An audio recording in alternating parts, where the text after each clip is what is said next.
Hello guys, welcome to my mini blog. সবাই কেমন আছো? আশা করি সবাই ভালো আছো। আমি আলহামদুলিল্লাহ ভালো আছি। তো আজকে আমি তোমাদের সাথে শেয়ার করবো আমার টেবিলটা গোছানো। যেহেতু বিকেল, তো অবসর টাইম কি করব, তো আমি এখন আমার টেবিল গোছাবো। তো চলো, দেখো কি অবস্থা আমার টেবিলের। ফার্স্টে আমি সব বইগুলো সিরিয়ালে নামিয়ে নিব। পুরো জঙ্গল হয়ে আছে। আল্লাহ, দেখো কি অবস্থা। এখন যে গুছাচ্ছি না, কিছুক্ষণ পরে দিব আবার উল্টা পাল্টা। এগুলো আমি নামাবো না, কারণ এগুলো সিরিয়াল অনুযায়ী আছে। তো এখন আমি একটা একটা করে গাইড সিরিয়ালে রেখে টেবিলটা গুছাবো। কোরবানির পরে প্রথম আমি আমার টেবিলটা গুছাচ্ছি। আর এটা হলো আমার ডিকশনারি আর গ্রামার পার্টে যেসব বইগুলো আছে, এগুলো কিন্তু ভবিষ্যতে অনেক কাজে লাগে আমাদের মতো স্টুডেন্টদের।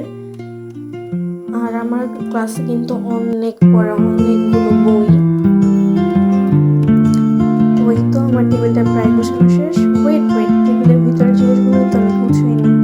এখন আমি এই ড্রয়ারটা গোছাবো, মানে অপ্রয়োজনীয় যেগুলো আছে ওগুলো সব ফেলে দেবো। কাগজপত্রগুলো গুরুত্বপূর্ণ থাকলে রাখবো, আর যেগুলো দরকার ওগুলো ফেলে দেবো।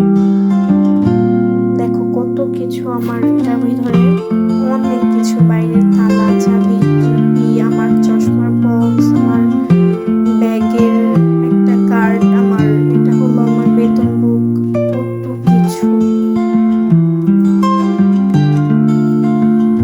আজকে হঠাৎ মনে পড়লো যে টেবিলটা অগোছালো, তো গুছিয়ে ফেললাম।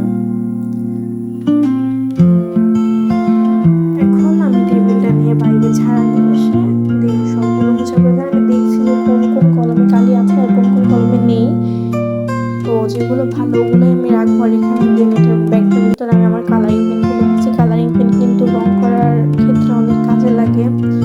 দেন এখানে আমি আমার ক্যালকুলেটর, আইডি কার্ডগুলো, আমার ভাইয়ের একটা ছবি, আমার ডায়েরি, এগুলো গুছিয়ে ফেলছি। আর এই চাবিটা হলো আমার আব্বুর অফিসের চাবি। আর এটার ভিতরে কি দেখো, এটার ভিতরে হলো মেকআপ। এটার মধ্যে মেকআপ রাখার